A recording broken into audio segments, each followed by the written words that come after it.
We're your hosts, Sally F. and Damon Phillips. We're here to help you rethink your money mindset, navigate family finances, and create financial peace without losing sight of what truly matters. It's a little bit practical, a little bit personal, and a whole lot of transformative. So grab your coffee, friend, because it's time to talk real life and real money.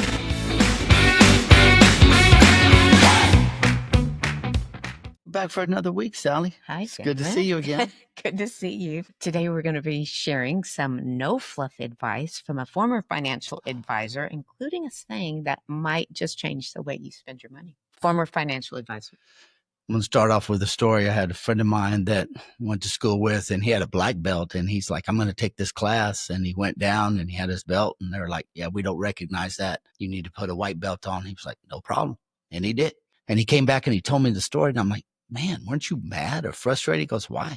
I didn't forget what I knew. I'm still a black belt in my head. And I'm like, yeah, that's really smart. And I kind of use that today is that, yes, I am no longer practicing as a financial advisor or an asset management specialist, but I haven't forgotten everything that I know. So I like to use it. People ask me questions, or especially with our children, I like to share a little bit of advice. Sometimes they get more advice than they want, but we've told them to learn to filter it as they need it. Sure. I can even say, we owned a gym, and we have dealt with a lot of young people in our lives. And a lot of times, when it comes to finding a financial advisor, it's a matter of who do I trust? That's key. And it's happened before where people have said, I went and met this guy and he told me he thinks I should invest in this, that, and the other. A lot of times Damon would just sit down with him and say, here's probably where he's going with that. Here's probably this particular investment puts a lot of money in his pocket. This one is playing the long game for you. And so just like, it's like a doctor's second opinion. That's all it was. Great analogy. Thank you. But it was just simply, I would tell him, hey, I've got no vested interest in this other than you. And so if you want to come and tell me and share with me, I will give you my opinion. I won't tell you what you should or shouldn't do, but I will tell you the pros and cons of everything that you're being told. And then you can decide what you want to do, but at least you will have all the information that you need. And a lot of times it was compensation. How was the financial advisor going to be paid, or how was he going to make money? And once they understood that, they were like, okay, well then I think this is better for me. Sure. And we're not saying your financial advisor shouldn't make money. Definitely. He provides her, or she provides a service. Yeah. And they are feeding their family. Yeah. But are they taking big chunks? No, I'll pay somebody, but I don't want to put their kids through college. Absolutely. Absolutely. Okay. Well, that's kind of not where we were going. Where we really were going with this episode is talking about what really is an investment. Are you making true investments? Are you buying fancy things and slapping that label on it and calling it an investment? Why are you laughing? Because I have a saying. Tell us your saying. What's funny is I hear these and I think, I bet our children could quote a lot of them because he's been saying them for a long time. That investments don't cost you money, they make you money. So the question you have to ask yourself is it an investment, or is it simply a want? You can even you could justify a need. But I will give you an example. Sally used to love these Dooney and Burke purses. Loved them. Oh, we're going way back. Yeah. And, they weren't cheap. And I remember one day we had a garage sale, and I looked out on that table, and there was Dooney and Burke purses, and somebody came by and they bought them. And I know they didn't pay what I paid or she paid for them. So I'm like, was that an investment? Or was that a want? And I'm like, yeah, that didn't make us any money. So ladies, your Dyson Airwrap is not an investment, right? It's no judgment if you're buying it and using it.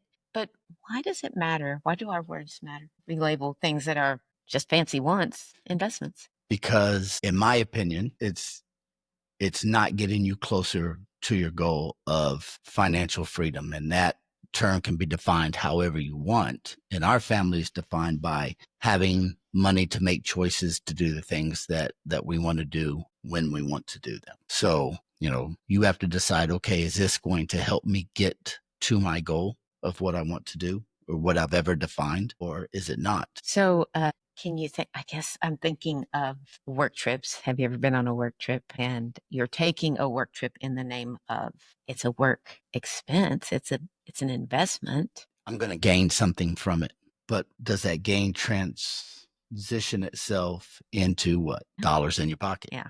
So maybe a networking event that's really just a vacation. Home improvements that don't add value. We put one in. I was going to say, I think the one that most people would agree that investment that doesn't add value is the good old swimming pool. That was painful. Yeah, that That was doesn't always painful. pay off.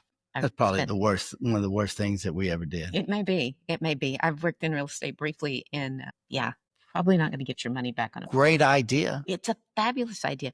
And did we use it and did we love it? I didn't love paying for it. That's, I guess, what I didn't understand was the ownership part of it is how much was it going to cost me to keep it up year round?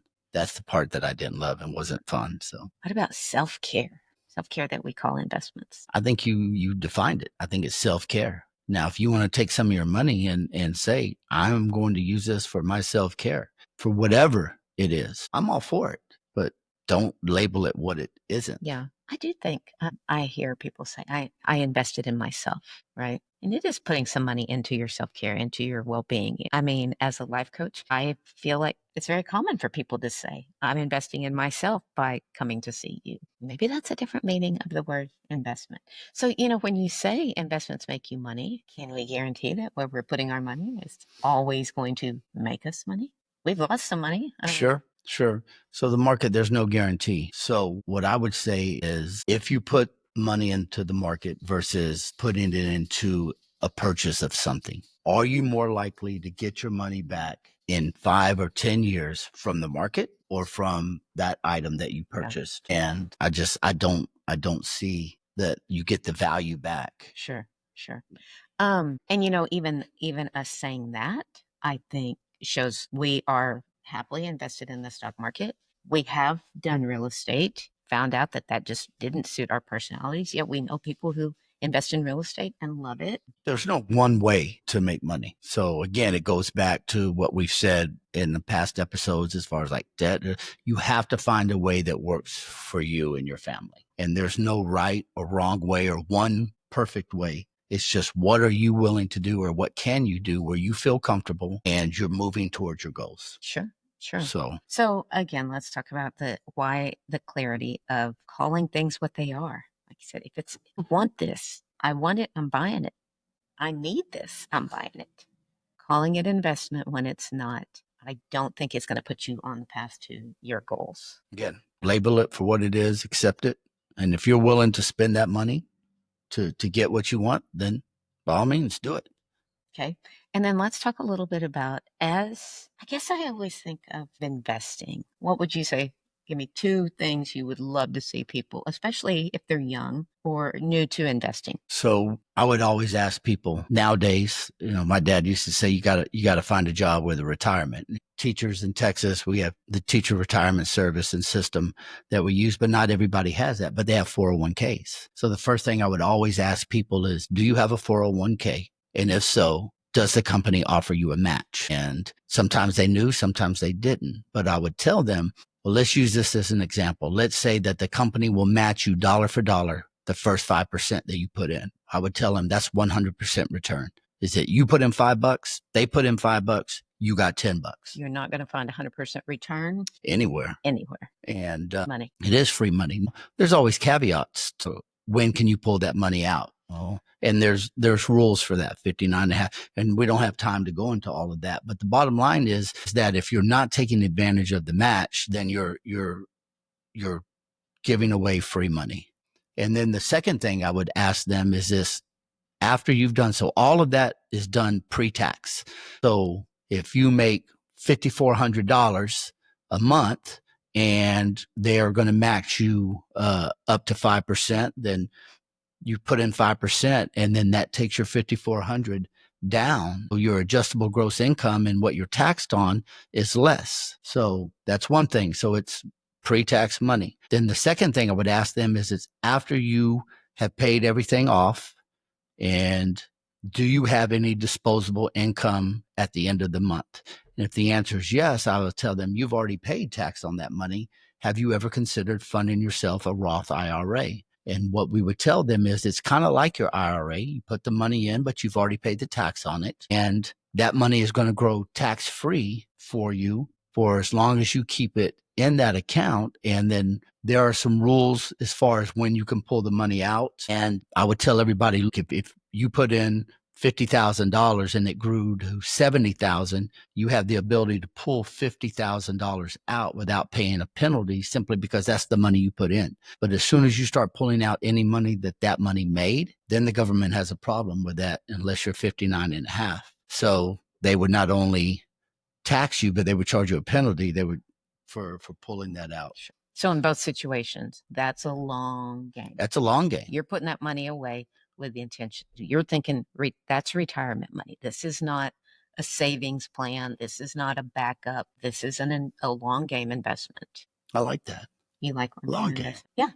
But the crazy thing is that long game that we were putting into, I'm a year away. We're almost there. That's harsh. But grateful for every opportunity we took to save that money now. So ladies, if you're and I assume, again, we're making assumptions that the ladies are the spenders, husbands are the saver. That's probably not always the case, but sitting this close to the end, so grateful for the sacrifices that were made 20, 30 years ago. Really? Yeah. It's a long time. Yeah, it's all coming through. Okay. This week, try, if nothing else, watching what you call investment, even needs and wants. Tell me if you noticed anything. If you like today's conversation, share it with a friend who might be calling their target run an investment in self-care. And if there is something you think, boy, I'd love to see what Sally and Damon think about this, let us know. Slide it in the comments over on YouTube, or find us over on social media, and we'll be happy to talk about those. I like it. Anytime people saving money, I like that. Making money's even better. Well, if you make it, more likely to save it. To have it, to save it. Then guess what you get to do with it? You get to spend it. I was going to say pay taxes. That too. Bye. Next time.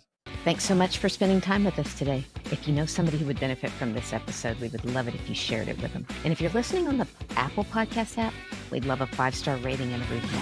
If you're listening on Spotify, hit follow and tap that notification bell so you never miss an episode. And if you're watching us on YouTube, subscribing is the way to go.